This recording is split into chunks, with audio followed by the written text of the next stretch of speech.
Hey everybody, welcome back to another lesson with me, Melissa. Today we are talking about the first and second conditionals. Let's get started.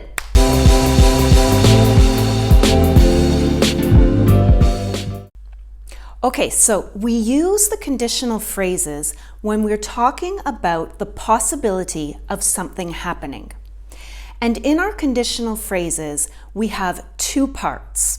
So the first part of our phrase is usually called the if clause, and this is our condition. And we use the word if normally, but we can also use other similar words, which we'll talk about later.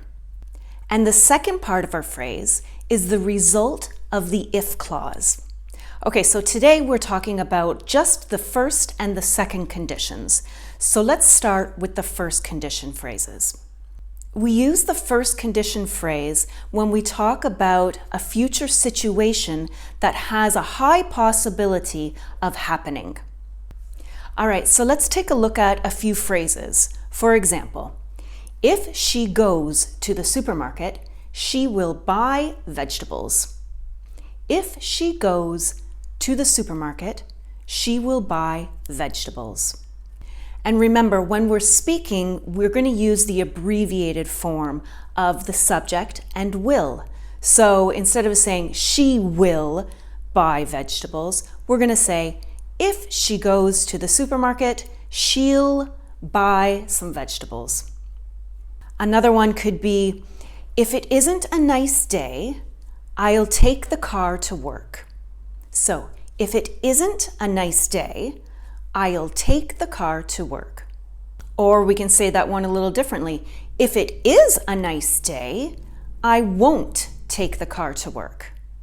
If it is a nice day, I won't take the car to work. Maybe I'll walk instead. So we can see that the structure of our first conditional phrase is this: if plus the subject plus the verb in the present simple, and then subject plus will or will not, and then our verb in the infinitive form. So again, if she goes to the supermarket, she'll buy vegetables. Another thing we need to remember about our conditional phrases is that we can change the position of the two parts of the phrase.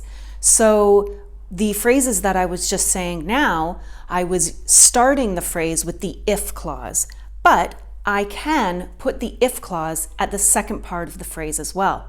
For example, the same phrase that I said before was, if she goes to the supermarket, she'll buy some vegetables. But I can also say, she'll buy some vegetables if she goes to the supermarket. The only thing that you need to remember is that when you have the if clause at the beginning, we need to have a comma that separates the two parts of the phrases. And when you have the if clause at the second part of the phrase, we do not need a comma. So let's take a look at that. If she goes to the supermarket, comma, she'll buy some vegetables. And then the other way, she'll buy some vegetables if she goes to the supermarket, no comma. Now, I mentioned at the beginning of this lesson that we normally use the word if in the if clause, but there are some other words that we can use to replace if.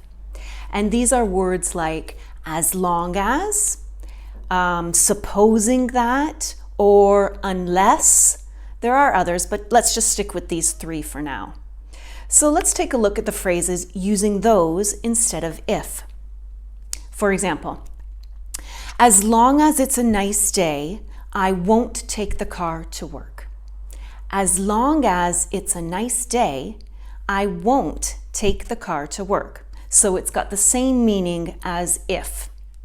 Okay, let's try it with provided that.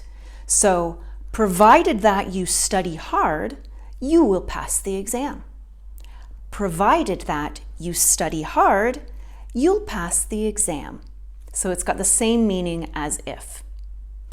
Now, unless is a little bit different because it's kind of like the negative of if.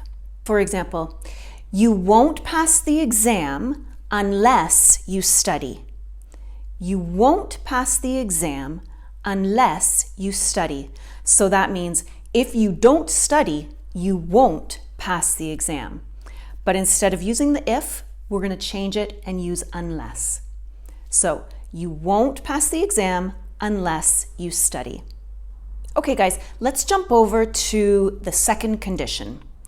And the difference with the second condition is that we are talking about an imaginary situation, either now or in the future, that has a less likely possibility of happening. So our first condition was a high likelihood of happening, but our second condition has a lower possibility of happening. It doesn't mean that it's an impossible situation, but it will need a little bit of work to achieve the result of the clause. And it depends on the situation, of course.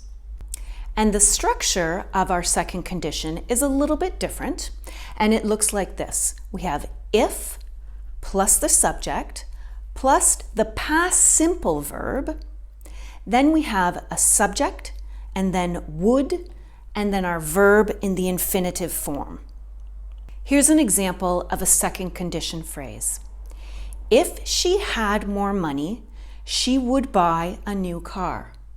So if plus she, which is our subject, and then we have our verb to have in the past simple form, but we are not speaking of a past situation. It's just simply the structure of the phrase. So if she had more money, she would buy a new car. At the moment, it isn't possible for her to buy her new car because she doesn't have the money. But, it's not an impossible situation. If she really needed a new car, then perhaps she could find out a way to get that new car. But it takes a little bit more work. It's not as secure as the first condition. And again, we need to remember that when we're speaking, if we can abbreviate something, we usually do. And in the second condition phrase, we would abbreviate the subject and would. So instead of saying she would buy a new car, we would say she'd buy a new car. So she apostrophe D, and that is just the abbreviated form of she would. So if she had more money, she'd buy a new car. It just flows a little nicer. Okay, let's look at another one. If they worked more efficiently, they would get the job done faster. So if they worked, in the past simple, more efficiently, they would get the job done faster. And again, just like in our first condition phrase, we can reverse the position of the two parts of the phrase. So here we can say, they would get the job done faster if they worked more efficiently. And remember, you need that comma if you're using the if clause at the beginning. But if the if clause is at the second part of the phrase, no comma. Another thing about the second condition is that instead of using the word would, we can use could or might. So let's take a look at how our phrase changes if we use could or might instead of would. Okay, so we use would when we are certain. We use could when there's a possibility. And we use might when something may or may not happen. For example, if I moved out of the city, I would buy a bigger home. If I moved out of the city, I would buy a bigger home. In my mind, I would definitely do that. I would buy a bigger home, probably because it's less expensive. But if I use could, I would say, if I moved out of the city, I could buy a bigger home. So the possibility is there, but I'm not certain that that's something I would do, but it's definitely a possibility. I could buy a bigger home. And then lastly, we had might. So if I moved out of the city, I might buy a bigger home. I may or I may not. Yes, no, I don't know. Maybe. Now there's something a little strange, it's kind of like a little secret about the second condition phrase, and that is, in the if clause, if the subject is followed by the verb to be, then we use the past tense were, not was, and we use were for every subject. For example, if I were you, I wouldn't go to the party.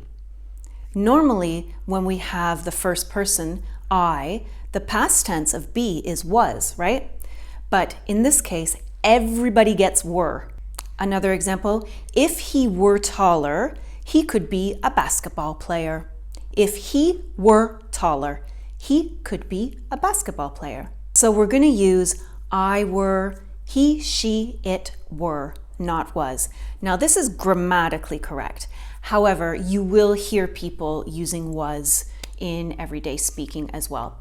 But just to be a little bit more awesome, you should use were. Okay guys, that's it for our first and second conditions. Why don't you give this quiz a try? Good luck!